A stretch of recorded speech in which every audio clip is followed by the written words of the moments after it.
came many years ago when my father, who was a prominent trade unionist in Derry and a socialist, gave me a copy of a little pamphlet by a man called Erskine Childers, an Irish journalist, a relative of the Erskine Childers who subsequently became President of Ireland. I remember reading it, and the thing that sticks in my mind, the phrase that stays with me to this day, was his final sentence. Speaking was written in 1949. He said, "If you go among them today on the hills above Judea, they will point through the barbed wire and say to you, 'Look, over there, beside those trees, that is my home.' And so it was, and so it is. And it is shaming beyond words in the eyes of the world that the Palestinian people are still as far from home as ever. That is what we are fighting against.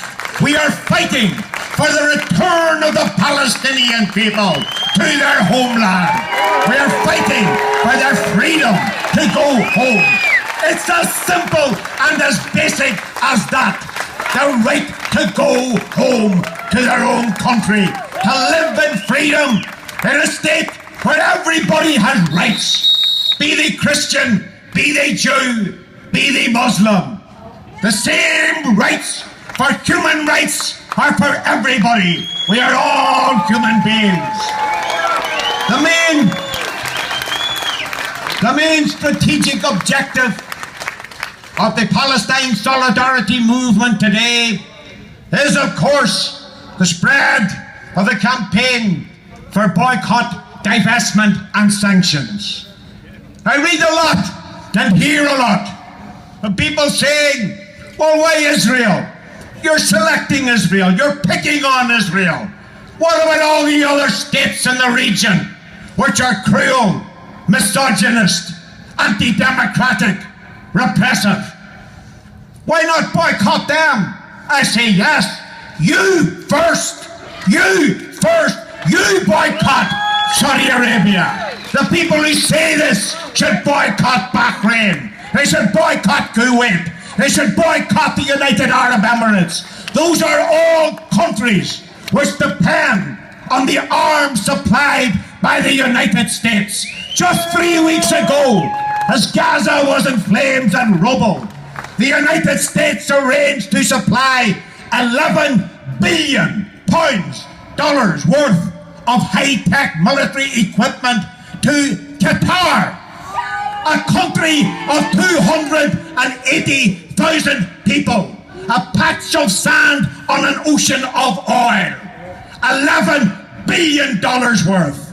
An undemocratic state like Saudi Arabia, a close ally of the United States, where women are cruelly mistreated, where it is illegal to form a political party or a trade union, where there are no Christian churches, no Jewish synagogues, because no religion can be practiced apart from their particular version of Islam. Why don't they boycott Saudi Arabia? Why don't they say there'll be no more weapons for you and all the others? How dare they claim that we are picking on Israel? They are picking on the Palestinian people. That is the truth of the matter.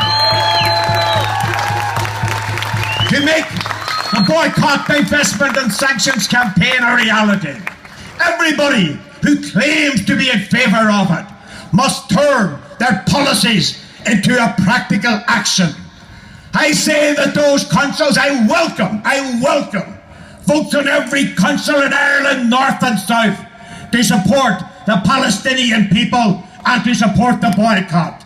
They should, each and every one, give instructions to their officials and their employees when involved in procurement or the hiring of companies to supply services, that they are not to touch with a barge pole any goods or services from Israel. That would make a reality of paper promises.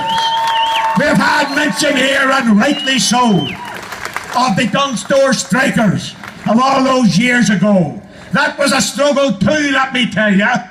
The support for the Dunstore strikers, as those present will know, didn't erupt at the beginning of that strike. It was fought for every inch of the way, often in the teeth of opposition from people who should have known better, some of whom shake their voices with emotion when they talk about it now. I say that it's not good enough. I'm a trade unionist, been a trade unionist for many years. Member of Derry Trades Council, I'm a member of the national executive of my own union, the NUJ. So I speak with some credentials when I say that if the leadership of the Irish trade union movement believes it a good thing to boycott Israel, then they should now say that any group of workers who of their own volition refuse to handle Israeli goods, those workers will not be left on their own. They will not be left isolated. That the trade union movement will mobilise its members and mobilise the general public in their support. We must turn paper promises into practical politics. The boycott of Israel must not become a sort of badge of radical respectability. We have to make it into the common sense of Irish politics, of English politics, of European politics all around the world. And let me say in that connection that I read day in and day out, I read of courageous Jewish people in Europe, in England and Scotland and Wales and in the United States who are standing up for BDS. There were 12 Jewish people arrested last night in Philadelphia, sitting in at the Jewish Federation headquarters, refusing to move when ordered to do so. I pay tribute to them. I pay tribute to Jewish Voice for Peace, to Jews for Justice for Palestine, to all the people from the Judaic tradition who are standing by their Protestant, their Palestinian brothers and sisters today. That should remind us that this is not a Muslim versus Jew issue anywhere in the world. To oppose the state of Israel is not to oppose Jewish people. It is to uphold the best traditions of the Jewish people. In that regard, we might mention the closest parallel to the campaign for the boycott of Israel, which was the boycott of apartheid. The people who recognized the parallels and similarities in the position of the Palestinian people under Israeli rule on the one hand, and the position of the black majority of South Africa under white minority rule.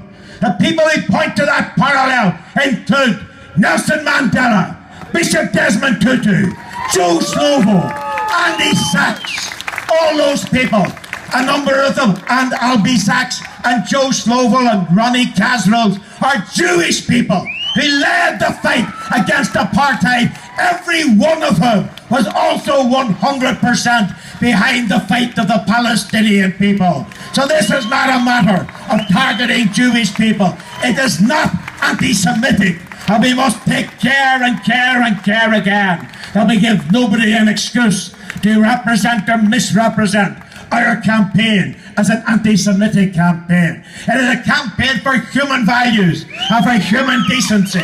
And when we take up the argument in this country, we should note that when people in the government and others say that a campaign of boycott of Israel isn't advisable because it's going to deter American investment. It is going to deter inward investment here or in the north of Ireland. That's blackmail. Blackmail. That's what they always say. That's what they say about the torture planes landing in Shannon. Don't occupy the runways. Don't oppose that because we lose the friendship of the establishment of the ruling class in the United States. Herein lies the connection between the interest of global capitalism on the one hand and the interest of the Palestinian people on the other. That's the context in which we have to see these matters. I finish by saying this, that you know, in every generation, in every period, there emerges an issue which defines that time and defines the people of that time. In the 1930s, perhaps, was the Spanish Civil War. After World War II, it was the fight against the Vietnam War, the fight against the apartheid. Today, Palestine is the front line of the world. Palestine is the issue which defines us all today. And when we fight for Palestine, because they are faced with the might of Israel, backed up by the most powerful nation on earth, they are fighting for everybody. When we associate with them, we are not just fighting in a sentimental way for people far away overseas. We are fighting for ourselves. We are fighting for the oppressed everywhere. Because if we collude in the oppression of Palestine, then we have lost all moral credentials to oppose oppression and injustice here in Ireland or anywhere else. And fighting for Palestine, we are fighting for all the abused, the misused, the tortured ones and worse. We are fighting for every single oppressed person in the whole wide universe. Free Palestine, free ourselves, free the world. Thank you.